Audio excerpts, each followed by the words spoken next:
je crie de joie à l'ombre de tes ailes. Mon âme s'attache à toi. Et ta main droite me soutient.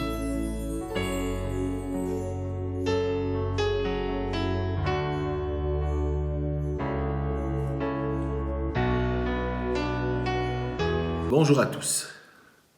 En cette pandémie du coronavirus, nous faisons tous une expérience déroutante. Nous sommes pour la plupart confinés chez nous. La vie des familles est bouleversée car les écoles sont fermées et les parents sont sollicités plus que jamais. En outre, il n'y a plus de rassemblement, ni de fête, et par là même, il n'y a plus de messe ou d'office religieux, sauf pour les ensevelissements. Et encore, ceux-ci ne peuvent se vivre que dans la plus stricte intimité des familles, tout en gardant la distance sociale prescrite et en veillant à respecter les mesures sanitaires élémentaires. Vivre ainsi nous fait prendre conscience à quel point nous avons besoin les uns des autres, à quel point les relations sociales sont importantes pour nos communautés. Et cela nous manque. Oui, nous vivons une période déstabilisante et frustrante, tout particulièrement pour les personnes qui doivent rester seules chez elles. Et après 3 semaines de confinement seulement, nous avons l'impression que cette situation n'en finit pas. Bien sûr, nous pouvons nous lamenter sur ce qui nous arrive, nous angoisser sur ce qui nous attend, ou encore pleurer d'ennui. Mais nous pouvons aussi, comme chrétiens, profiter de ce temps pour approfondir notre foi.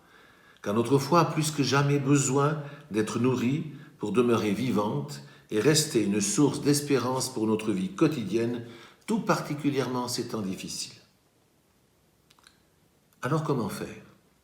Eh bien tout d'abord en suivant les nombreuses messes ou célébrations retransmises à la télévision ou sur les réseaux sociaux. Ensuite en faisant les commissions des personnes à risque qui ne peuvent plus sortir, la charité aussi importante.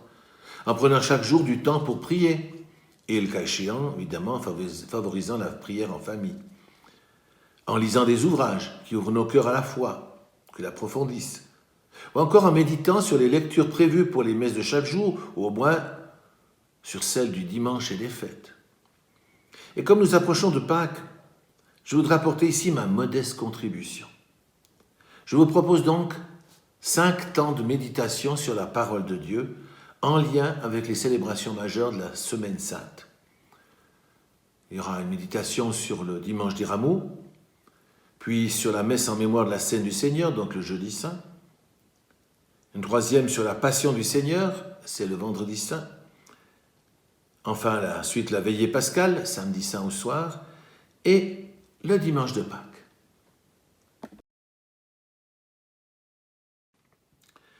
Ma première méditation porte donc sur le dimanche des Rameaux. Pour être exact, ce dimanche s'appelle le dimanche des Rameaux et de la Passion du Seigneur. Dans la liturgie de ce dimanche, il est prévu d'abord de lire le passage de l'Évangile qui rapporte l'entrée triomphale de Jésus à Jérusalem. Cette année, c'est évidemment de l'Évangile selon saint Matthieu. Et ensuite de lire le récit de la Passion du Seigneur, cette année aussi en saint Matthieu. Et je me suis toujours demandé comment cela se fait-il que la foule puisse un jour acclamer Jésus comme le Messie et quelques jours après demander la mort de Jésus à Pilate. Ce d'autant plus qu'il ne se passe que quelques jours entre le premier événement et le second. Eh bien, pour répondre à cette question, écoutons ce que nous disent les évangiles. En fait, dès le début de sa prédication itinérante à travers tout Israël, Jésus a eu assez rapidement du succès. Il est même devenu une sorte de star régionale. Et il se rendait bien compte que ces foules que venaient à lui de partout étaient comme des brebis sans berger, et qu'elles avaient besoin d'une parole claire qui les soutienne dans leur foi au quotidien. Ce que les grands prêtres, les scribes, les docteurs de la loi ou encore les pharisiens ne leur donnaient pas. Au contraire, ils avaient plutôt tendance à mépriser les gens du peuple et ils distillaient leur savoir au compte-gouttes. Jésus, au contraire, aimait les gens du peuple, les pauvres, les marginaux et les mal-foutus, et n'hésitait pas à leur parler longuement, avec des paroles que chacun pouvait comprendre. Il les enseignait surtout avec des paraboles, des petites histoires qui illustraient à merveille ses propos, et il le faisait avec beaucoup de vivacité, d'amusement, et certainement pour le plus grand plaisir de ses auditeurs. Bref, Jésus savait se mettre à la portée de chacun et répondre ainsi à leurs questions. Et en plus, il guérissait les malades, les aveugles, les estropiés, et faisait de nombreux signes. Il a même ressuscité des morts. En agissant ainsi, Jésus a suscité une immense espérance auprès des gens du peuple, car il leur disait que Dieu les aimait. Et il montrait aussi son amour pour eux en transgressant sans hésiter les codes de conduite des bien-pensants qui voulaient que l'on ne parle pas aux pécheurs publics en mangeant avec eux. Surtout pas en mangeant, puis encore moins en dormant chez eux. Car Jésus disait qu'il était venu pour les malades et les pécheurs, et non pour les justes et les bien portants. Et il se mettait ainsi volontiers à table avec les publicains, ces collecteurs d'impôts que tout le monde méprisait. Il partageait aussi le repas des pécheurs publics, comme les prostituées, encore comme ceux qui, en raison de leur profession, ne pouvaient pas appliquer toutes les règles de purification prévues par les différents règlements en vigueur à l'époque, c'est-à-dire les bergers, comment ils n'étaient pas toujours propres, les tanneurs encore moins, et bien d'autres encore. En plus, Jésus n'avait pas peur de fermer le bec des prêtres, des chefs du peuple, des docteurs de la loi ou de ces pharisiens prétentieux qui se prenaient pour l'élite religieuse de leur temps et méprisaient tout le monde. Il ne s'est jamais gêné non plus pour mettre le doigt sur leur hypocrisie et leur travers. Pas étonnant dès lors que ce peuple ait aimé entendre Jésus et qu'il reconnaissait en lui l'envoyé de Dieu, le Christ, le prophète annoncé. Et l'on disait, jamais un homme n'a parlé de la sorte.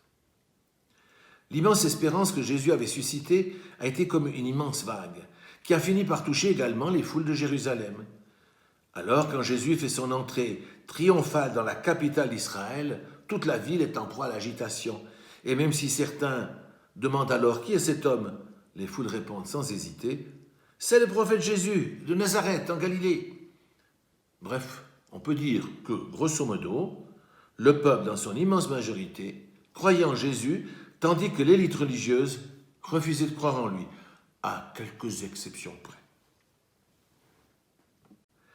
Même si Jésus connaît un immense succès et qu'en Galilée, personne ne l'aurait condamné, à Jérusalem, la situation est un peu différente, car les foules restent divisées.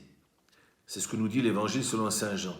En effet, dans cette région, les autorités religieuses juives avaient malgré tout gardé une grande influence sur le peuple. Même des gens du peuple disaient « Le Christ peut-il venir de Galilée ?» L'Écriture ne dit-elle pas que c'est de la descendance de David et de Bethléem, le village de David, que vient le Christ? Une thèse évidemment soutenue par les chefs du peuple et par les nombreux pharisiens de Jérusalem. Et ceux-ci se disaient entre eux. Parmi les chefs du peuple et les pharisiens, y en a-t-il un seul qui ait cru en lui? Quant à cette foule qui ne sait rien de la loi, ce sont des maudits. Seul Nicodème, pourtant, l'un d'entre eux, ose émettre des réserves, car il a parlé avec Jésus. Notre loi permet-elle de juger un homme sans l'entendre d'abord pour savoir ce qu'il a fait? Alors ils lui répondent, « Serais-tu, toi aussi, de Galilée? Cherche bien et tu verras que jamais aucun prophète ne surgit de Galilée. » Bref, la vérité sur Jésus ne les intéresse pas. Et puis de toute façon, ils n'ont que mépris pour cette Galilée des nations dont les Juifs sont d'après eux trop influencés par les païens qui y habitent pour être de bons Juifs. La seule chose qui compte pour eux, c'est de faire taire cet homme Jésus qui les dérange au plus haut point et qui remet en question leur façon d'exercer leur autorité. Mais quand la vague Jésus arrive à Jérusalem, ils ne peuvent rien faire et ils doivent subir son entrée triomphale. Alors ils rongent leurs freins, mais ils ne s'avouent pas vaincus pour autant. Au contraire, ils complotent sans relâche entre eux pour trouver un moyen de faire périr Jésus. Et en plus, ils savent qu'ils peuvent compter sur les divisions du peuple, car certains d'entre eux s'étaient ralliés à leur thèse sur Jésus. Finalement, quelques jours après l'accueil triomphal de Jésus, quand les foules sont calmées, une occasion leur est donnée de le faire arrêter. En effet, Judas va trahir Jésus et les conduire à lui. Et même, c'était de nuit. Il n'y avait pas meilleur moment. Et lorsque Jésus se trouve devant Pilate, le lendemain, et qu'il propose à la foule de relâcher un prisonnier, Jésus ou Barabbas, un criminel notoire, eh bien les chefs du peuple, les docteurs de la loi et les pharisiens réclament à grand cri la libération de Barabbas. Une demande soutenue par des meneurs qui avaient habilement noyauté la foule. Et en plus, comme Jésus ne dit rien et se laisse faire, une partie de la foule, en tout cas, était perdue, manipulée, et elle a fini par crier aussi avec eux pour demander la libération de Barabbas. Et au moment où Pilate demande encore « Que ferai-je donc de Jésus, appelé le Christ ?» Les meneurs s'écrient « Qu'il soit crucifié !» Et là encore une fois, même ceux qui avaient pourtant en grande partie accueilli Jésus comme le Messie, eh bien, ceux-là les suivent, soit en criant avec eux, soit en se taisant, car personne n'ose alors s'opposer à la vague criminelle qui demande la condamnation à mort de Jésus. Quant à savoir si Jésus est innocent ou pas, personne ne semble s'en préoccuper. Eh bien, c'est comme ça qu'une foule peut acclamer un jour dans la joie Jésus comme le Messie et un autre jour demander lâchement sa condamnation à mort. Et là, nous pouvons nous demander, qu'aurions-nous fait, nous, si nous avions accueilli avec joie Jésus comme le Messie quelques jours auparavant et que ce jour-là, nous nous soyons retrouvés dans la foule en présence de Pilate et de tous les ennemis de Jésus? Et si nous étions confrontés aujourd'hui à une injustice criante, que ferions-nous? Allons-nous crier avec les loups ou allons-nous nous mouiller pour défendre la vérité et la justice? Viens, Esprit Saint, emplis nos cœurs de ton amour. Viens, Esprit Saint, apprends-nous à toujours discerner la vérité qui vient de notre foi au Christ sans nous laisser prendre par les fausses valeurs de ce monde. Viens, Esprit Saint, aide-nous à rester de fidèles disciples du Christ, même si nous devons aller à contre-courant des idées dominantes de ce monde. Merci de votre attention et à jeudi prochain, le jeudi saint, où nous parlerons de la scène du Seigneur.